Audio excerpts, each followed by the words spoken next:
All right, guys, welcome back. In this week's video, we're going to be talking all about protein, which is one of my favorite topics because adding more protein to your diet is one of the simplest and easiest and most effective things that we can do to a diet. It's the most effective thing that I give to all of my clients that get the best results, and it's the easiest to do. Now, today we're going to talk over some of the more common sources of protein, how much protein you should eat, and go over some of the misconceptions when it comes to protein. So, first off, let's go over how much protein you should actually eat. Now, there's study after study showing that eating a high protein diet can help with things like not only building muscle, but also burning body fats and keeping you full longer and preventing you from overeating on calories in general just by eating more protein. Because if you think about it, it's really tough to overeat something like chicken. It's really easy to overeat something like a carb source like rice or sauces or fatty things. And we're going to go over some of those things today. All right, so research shows that eating 0.6 grams of protein per pound of body weight every single day is going to give you a lot more benefit than if you ate under that. Now, that 0.6 can go all the way up to 1 gram of protein per pound of body weight. But again, if you can just reach that 0.6, you're going to get a lot more benefits than you were before when you ate under that. Now, the problem is that most people think that they are getting enough protein because they're having an egg in the morning, having a little piece of chicken for lunch, and then having some tofu for dinner or something like that. Now today I'm going to go over how to actually eat a high protein diet with some of the more common sources and give you some ideas of how you can actually reach that protein goal. And I want to reiterate that you can see online that I believe it's like 0.4 grams per pound. That is the bare minimum just to get by in terms of protein. If you can go bump up to 0.6 or 0.7 grams per pound of body weight, you're going to get a lot more benefits, especially if you're doing any sort of weight training or just working out in general. Okay, so let's go over this.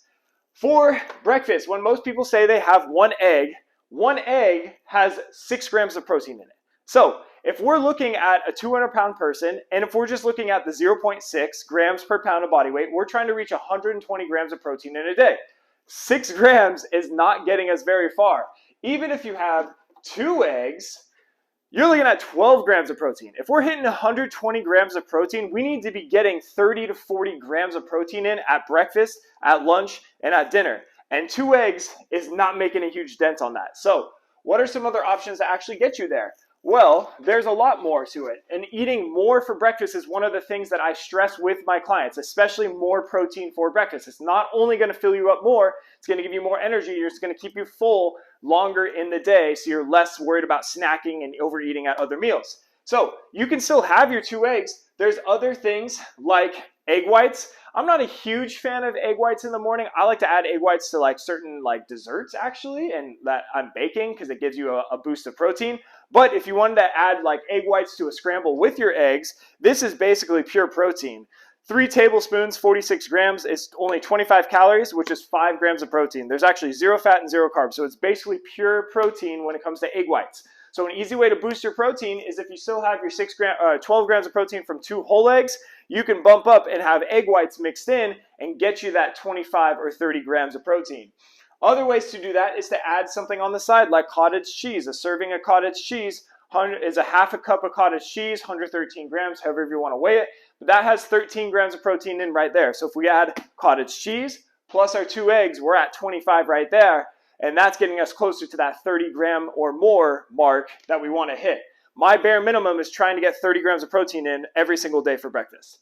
Same thing, Greek yogurt actually has a little bit more. This is a 2% one, I believe. It's a lactose-free one. But this one has 17 grams in a serving, which is 3/4 of a cup. So 17 plus 12, now we're cooking. We're at 29 grams of protein in your breakfast, okay? Just by adding Greek yogurt and 2 eggs, all right? So those are some common things that you can do for breakfast. Now, let's look at lunchtime, and I've got some chicken, and I've got some black beans, and I also wanted to show some nuts, so I grabbed a bag of pistachios today. So, chicken. Most people, when they make their lunch, I'm going to have a little piece of chicken, and I'm just going to weigh it here. I picked up this much chicken, which is a pretty solid piece, pretty solid chunk that most people do. That's going to give us 2.4 ounces of cooked chicken. And I'm going to tell you that right here, I basically have about 2.89, so right under 3. I should have had 3. I didn't have enough here. But I'm going to tell you that 3 ounces of cooked chicken is 26 grams of protein. Still under that 30 to 40 mark per meal that we want to hit, but at least it's putting us close. So then like other ingredients that you can add to your meal can bump us over that 30 gram mark. But most people go like this and they get their 2.4, and then now we're talking you're at like 18 grams of protein, which is still a respectable amount, but you're not anywhere near getting to that 0.6 grams of protein per pound of body weight for the day. So if you just do this, you're having 18, and then for dinner you do the same amount, you're having 18, that's 36. Plus, if you're doing that traditional breakfast of like 1 egg, you're getting 6. You're getting 42 grams of protein for the day. That is nothing unless you weigh like 85 pounds or something like that. All right, so we need to bump it up. So you need to have more protein. If you bump up your chicken to 4 ounces of cooked, I've got it right here, you're at 35 grams of protein. So now we're talking, and then when you add a few other ingredients to the meal, then you're going to be bumping up to the 40. So you need to be getting 3 to 4 ounces of cooked chicken. And cooked chicken breast is the leanest, so you're going to get the most bang for your buck there. But you can also go with other things like chicken thighs, ground turkey. If you're going with the ground meat, stick to 90% leanness or above 93 or 95%. If you go drop down lower, the ratio of fat to protein starts to even out. That fat starts to raise, the protein amount starts to drop, and then you're not getting as much. And then you're getting a lot of calories, and you're getting a lot of fat calories, which are not going to help you get to your protein goal. And even if you can get to your protein goal, you might be well over your calories because of the added fats. All right, so stick to leaner cuts of meat.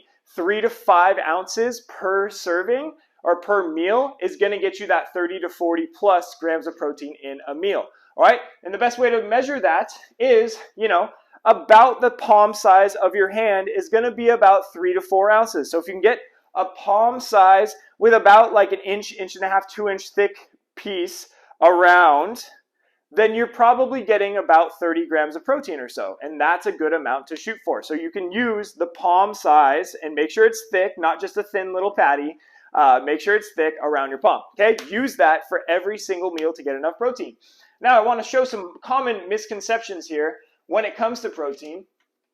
One of them is nuts. A lot of people think that nuts have a lot of protein, which yes, they have protein. These are pistachios. Most nuts are around the same.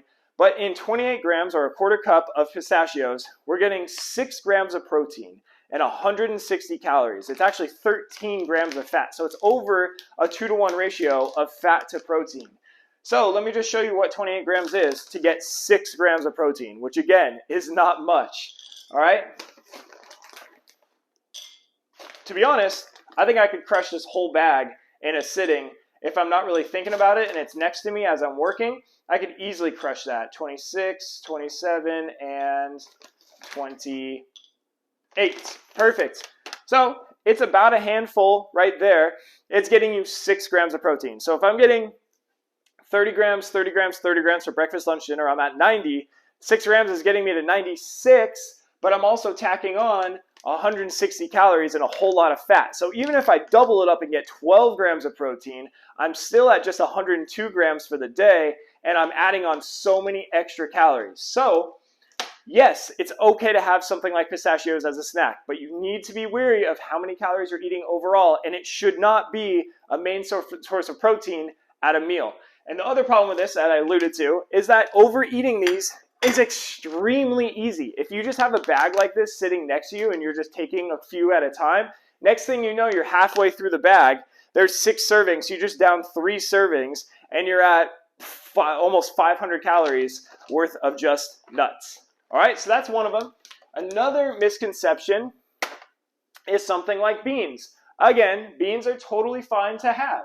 I add black beans to my meal all the time. But if you're going to make them a main source of protein, you need to be adding different sources of protein. So this is especially important for people who are vegetarian or vegan and they want to go black beans. You should also be adding on things like edamame or quinoa or tempeh or tofu as well to get a protein source. Because when we look at the label, we are looking at 130 grams or a half cup is a serving, 110 calories, not bad, 20 carbs, 7 grams of protein. So only 7 for, let's go to 130 grams here, just so you can see.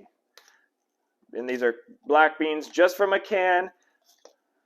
135, sorry, 132, and 127, 28, 29, 30. There is 130 grams. There is 7 grams of protein right there. All those beans have 7 grams. So you want to get up to 20 plus grams of protein, you got to add 2 more servings to that just to get to 21 grams of protein for your meal.